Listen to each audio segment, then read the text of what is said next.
যারা মাছ বিক্রয় করে, জানি না আপনাদের এদিকের ভাষায় কি বলে, তো যিনি মাছ বিক্রয় করে তার কাছে যখন মাছ কিনতে যাবেন সঙ্গে সঙ্গে টাটকা মুখের উপরে বলে দিবে, মাছটার দাম তো 320 টাকা কিনা, দেন আপনাকে 300 টাকা দিয়ে দিলাম।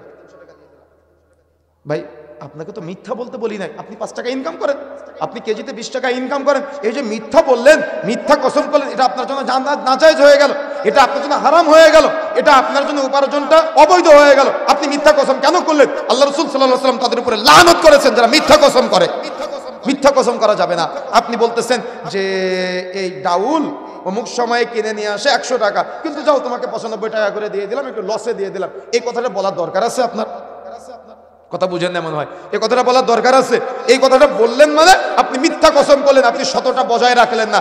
যেটা বললেন আপনার উপরে বিশ্বাস। আমরা দেখেছি কোনো একদিন কোনো এক জায়গায়, নাম বলতেছি না, কোনো এক বাজারে এক মার্কেটে গিয়েছি আমার ফ্যামিলিকে নিয়ে, তো কোনো একটা পণ্য ক্রয় করলাম, তো যাওয়ার পরে উনি আমাকে চিনি, অনলাইনে দেখে, তো অনেক আমাকে খুব মহাব্বত করলো, ভালোবাসা দিল।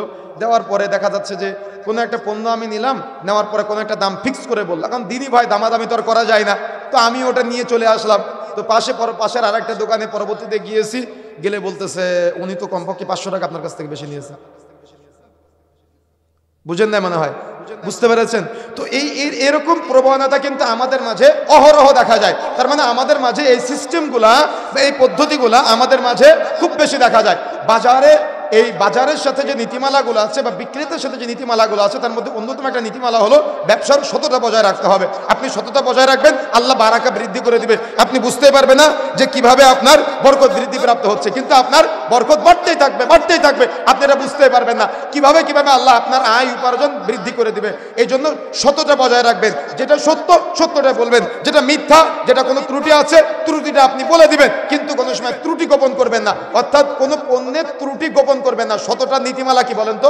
সততা তো বুঝলেন, কিন্তু সততার নীতিমালা হলো পণ্যের ত্রুটি গোপন না করা, আমে ফরমালিন দেওয়া।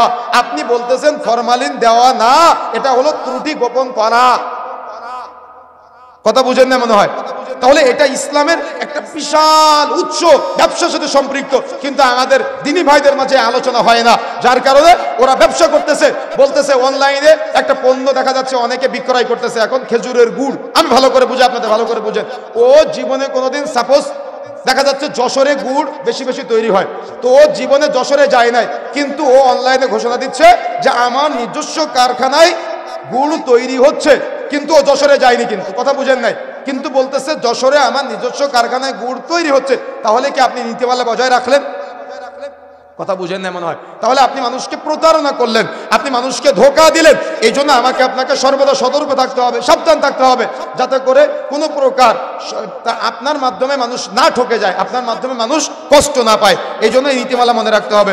এরপরে আসেন পণ্যের দোষ ত্রুটি বলে দেওয়া। আপনি দোষ ত্রুটি গোপন না করে যদি আপনি একটু দাম কম রেখে দোষ ত্রুটি বলে বিক্রয় করেন তাহলে অসুবিধা নাই। তার মানে আপনি ত্রুটিটা বলে দিবেন। যদি আপনার কোনো একটা পণ্য ড্যামেজ হতেই পারে, খারাপ হতেই পারে, কিন্তু আপনাকে বলতে হবে যে এটা একটু সমস্যা আছে বা এই সিটটাই এখানে একটু ছেঁড়া আছে, না দিয়ে আপনি পাঠিয়ে দিলেন। পাঠিয়ে দেওয়ার পরে যখন রিটার্ন করতেছে আপনি বলতেছেন যখন দিয়েছিলাম তখন তো ছেঁড়া ছিল না। এমন আছে না আমাদের সমাজে? এজন্য ব্যবসা করার সময় আপনাকে এই রুলস, এই নীতিমালা ফলো করতে হবে। ত্রুটি গোপন না করে ত্রুটি বর্ণনা করা, ত্রুটি বলে দেওয়া, এটা নীতিমালাটা ফলো করবেন। তারপরে আমাদের মনে রাখতে হবে মজুদদারি কারবার, যেটা বলেছি এটা তো অবশ্যই ইসলামে না জায়েজ, এটা ইসলামে চলবে না, এটা অবশ্যই প্রত্যেক বিক্রেতাকে বর্জন করতে হবে। মজুদদারি বুঝতে পেরেছেন তো?